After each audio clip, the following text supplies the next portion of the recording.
गङ्गातरङ्गरमणीयजटाकलापां गौरीनिरन्तरविभूषितवामभागं नारायणं प्रियमनङ्गमदापहारं वाराणसीपुरपतिं भज विश्वनाथम्।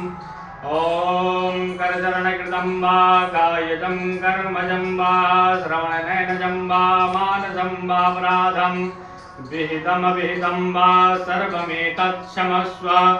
जय जय करुणाब्धे श्रीमहादेव शम्भो। ॐ नमः शम्भवाय जमयो भवाय ज नमः शङ्कराय जमयस्कराय च नमः शिवाय च शिवतराय च। ॐ त्र्यम्बकं जजामहे सुगन्धिं